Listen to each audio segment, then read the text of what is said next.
কালকে টিএমসি থেকে শাসক দল থেকে প্রার্থী ঘোষণা করেছে। তো আমরা দেখছি ভাঙড়ে শওকত মোল্লাকে দাঁড় করেছে আর ক্যানিংয়ে বারুলকে দাঁড় করেছে। তো এখন ক্যানিংয়ের লোকজন বলছে বারুল নাকি আইএসএফের লোক ছিল। আর তারপরেই দেখতে পাচ্ছি ক্যানিংয়ে আন্দোলন শুরু হয়ে গেছে যে আমরা ভূমিপত্র চাই। তো শওকত মোল্লা কি ভয় পেয়েছে? তার কারণে কি লোকজনকে ওর নেতাকর্মীদেরকে উস্কে দিয়ে কি নিজের জায়গায় ফিরে আসতে যাচ্ছে? তোমাদের কি ভয় পাচ্ছে? আইএসএফ কি ভয় পাচ্ছে? দেখুন, শওকত মোল্লা তিনি একজন হিউম্যান রাইটস কমিশনার। তিনি আখ্যা দিয়ে দিয়েছেন নটোরিয়াস ক্রিমিনাল সম্পর্কে কথা বলার কোনো ইচ্ছাই আমার নেই, কিন্তু যখন প্রশ্ন করেছেন অবশ্যই বলতে হয়। তিনি বারবার অভিষেক বন্দ্যোপাধ্যায় বা মমতা বন্দ্যোপাধ্যায়ের কাছে দেখিয়েছেন। তিনি ভাঙড়ের দীর্ঘ 3 বছর ধরে অবজারভার ছিলেন। অবজারভার থাকাকালীনই তিনি বারবার বলেছেন যে ভাঙড়ের আইএসএফের পাততলায় মাটি নেই, মাটি সরে গিয়েছে। আমি ভাঙড় তৃণমূলের হাতে এনে দিয়েছি, ভাঙড়ে তৃণমূলের জয় জয় আকার। কিন্তু আমরা দেখলাম যখন ভাঙড়েই সেই শওকত মোল্লা সাহেবকে যখন প্রার্থী ঘোষণা করলেন, আর ওদিকে ক্যানিং পূর্বে ভাঙড়ের বাহারুলকে তৃণমূলের প্রার্থী ঘোষণা করলেন, শওকত মোল্লার এটা পলিটিক্স। তিনি দেখছেন নওশাদ সিদ্দিকীর বিরুদ্ধে দাঁড়িয়ে জেতা যাবে না। কেন চ্যালেঞ্জ, এটা আমিও বলছি। আমাদের দলের চেয়ারম্যান বা আমাদের দলের বিধায়ক নওশাদ সিদ্দিকী ভাইজান তিনি বলেছিলেন, শওকত মোল্লা না, অভিষেক ব্যানার্জি বা মমতা ব্যানার্জি যদি আমার বিরুদ্ধে দাঁড়িয়ে ভাঙড়ে লড়ে, আমি তাতেও খুশি, আমি লড়তে রাজি আছি। ভাঙড়ের মানুষ সত্যি ভাইজানকে ভালোবাসে, তাদের জীবনের থেকেও বেশি ভাইজানকে ভালোবাসে বলে আজকের ভাঙড়ে নওশাদ সিদ্দিকী ভাইজান এমএলএ হয়েছেন। এবং গোটা পশ্চিম বাংলার মানুষ বুঝতে পেরেছেন যে বিধানসভা মানে সেটা আইনসভা, সেখানে মানুষের জন্য আইন তৈরি হয়, সেখানে মানুষের জন্য কাজকর্ম, কর্মসংস্থান, শিক্ষা, বিভিন্ন রকম যে বিধানসভার বাজেট পাস হয় সেটা বুঝতে পেরেছেন। ভাঙড়ের মানুষ, ভাঙড়ের মা বোনেদেরকে সত্যি ধন্যবাদ জানাই। তারা যেভাবে লড়াই দিচ্ছেন, শওকত মোল্লা সেখানে ভয় পেয়েছেন। শওকত মোল্লা যারা অনুগামী আছে ক্যানিং পূর্বে, তারা দেখছে ভাঙড়ে গোহারা হারবে শওকত মোল্লা, তাই তিনি তাঁর অনুগামীদের দিয়ে তিনি আওয়াজ তুলিয়েছেন ক্যানিং পূর্বে যে আমরা বহিরাগত চাই না, আমরা ক্যানিংয়ের মানে ভূমিপুত্র চাই। এটা উনি ভয় খাচ্ছেন যে আগামী দিন যদি শওকত মোল্লা হেরে যায়, তাহলে আমরা ক্যানিং পূর্বর মানুষ, আমরা যেভাবে মানুষের উপর অত্যাচার নির্যাতন করেছি, বুলটুজার দিয়ে রোজার মাসে যে ঘরগুলো ভেঙেছে, ইফতার পর্যন্ত করতে দেয়নি, রাস্তায় ইফতারগুলো কেড়ে নিয়েছে, যে অমানুষিক কাজগুলো করেছেন, যে বাংলার দ্বিচারিতা কাজগুলো করেছেন, সে জায়গায় তাঁরা লজ্জিত হয়ে পড়েছেন যে আজকে শওকত মোল্লা ভাঙড়ে যদি হেরে চলে আসে, আর হারবেই 100% নওশাদ সিদ্দিকী ভাইজানের বিরুদ্ধে, সেই জন্য ভয় খাচ্ছেন। তাঁর অনুগামীদের এগিয়ে দিয়েছেন রাস্তায় টায়ার জ্বালানো, এবং তিনি বলছেন যে 29 তারিখই ভোট, তার আগে পর্যন্ত রাজ্যের মুখ্যমন্ত্রীর কাছে এবং রাজ্যের কেন্দ্রের যে তোমার নেতৃত্ব অভিষেক বন্দ্যোপাধ্যায় সর্বভারতীয় লিডার, তাঁর কাছে আমরা আবেদন করছি শওকত মোল্লাকে ক্যানিং পূর্ব ছেড়ে ভূমিপুত্র ক্যানিং পূর্ব ফিরিয়ে দিক। কেন তিনি দেখছেন যে ভাঙড়ে হারবে, আর এটা আমরাও শিওর ভাঙড়ে হারবে। ভাঙড়ের প্রত্যেকটা ভোটারকে, প্রত্যেকটা নাগরিককে, প্রত্যেকটা মা ভাই বোনকে তাদেরকে ধন্যবাদ জানাই, তাদের জন্যই দোয়া রাখি যে তারা যেভাবে লড়াই দিচ্ছেন। আগামী দিন নওশাদ সিদ্দিকী ভাইজান আবার বিধানসভায় যাচ্ছেন, তিনি বিধানসভায় গিয়ে আবার মানুষের কথা বলবে, তিনি মানুষের হয়ে লড়াই করবে। আর ক্যানিং পূর্বের যিনি বিধায়ক ছিলেন দীর্ঘদিনের, তিনি দেখলেন ভাঙড়ের যেই তাঁর নাম প্রস্তাব হয়েছে, তাঁর মুখটা একদম পুরো ঠুটো জগন্নাথের মতো হয়ে গিয়েছেন। তিনি দেখছেন যে আমার এমন একজন প্রার্থীর সামনে আমাকে দাঁড় করিয়ে দিয়েছেন, আমার যতই হাতে বোম বন্দুক গুলি থাকুক, 5 টাকার পেনের ক্ষমতা তাঁর কাছে অনেক বেশি।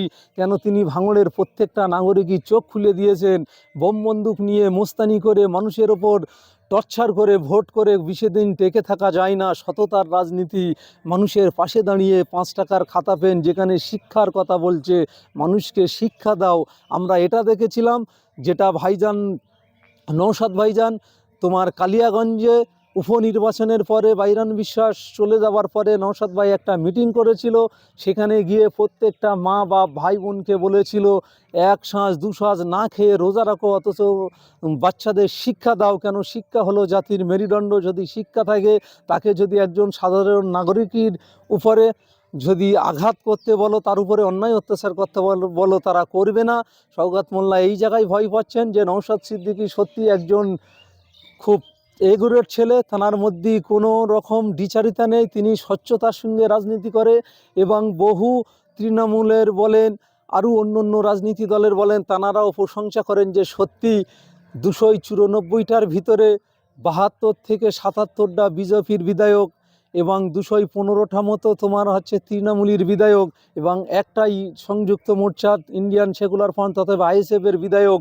কেন যখন বিজেপির বিধায়করা কোনো একটা কথা বলে, মমতা ব্যানার্জি, অভিষেক বন্দ্যোপাধ্যায়, তোমার সওগাত মোল্লার মতো, কুণাল ঘোষের মতো, পার্থ চট্টোপাধ্যায়ের মতো, অনুব্রতদের মতো, এদের মতো লিডারদের মুখে কোনো কথা নেই।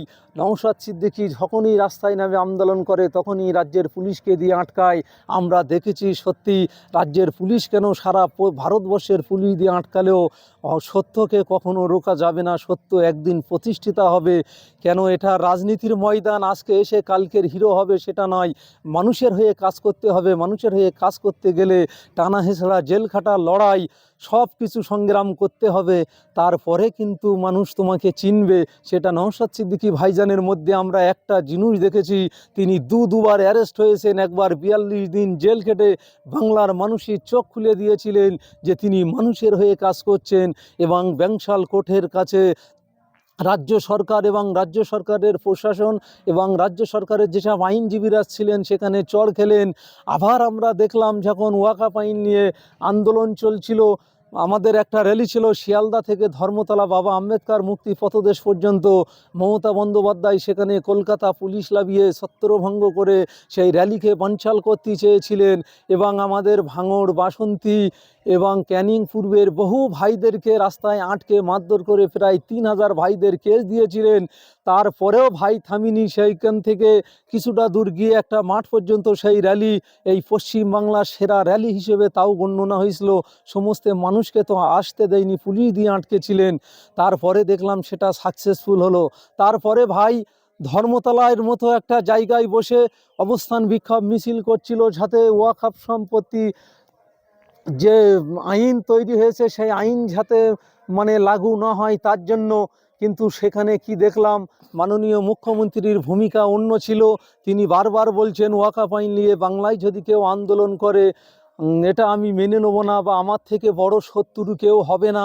এবং সেই শান্তিপূর্ণ অবস্থান বিক্ষোভ আন্দোলনে নওশাদ ভাই যখন আসছিলেন টুকটুক করে তার কর্মীদেরকে নিয়ে, আমাদেরকে নিয়ে এগোচ্ছিলেন, তখন কলকাতা পুলিশ দিয়ে তাকে অ্যারেস্ট করেছিলেন। এক রাত মাত্র রাখতে পেরেছিলেন। পরের দিন সকালে সেই ব্যাংশাল কোর্টে আবার মুখ্যমন্ত্রী থাপ্পড় খেলেন।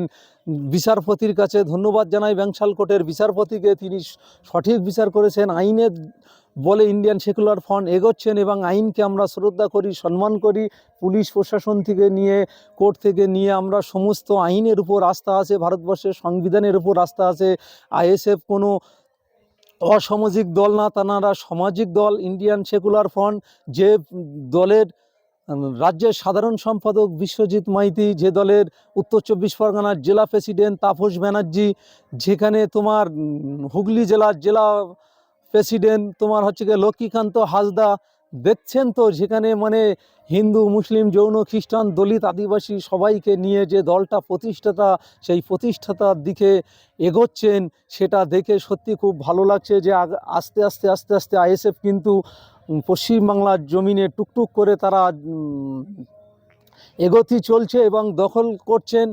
আশা করছি 2026-এ পশ্চিমবাংলা থেকে 10 থেকে 15খানা মতো বিধায়ক পশ্চিমবাংলার বিধানসভায় যাবে এবং মানুষের হয়ে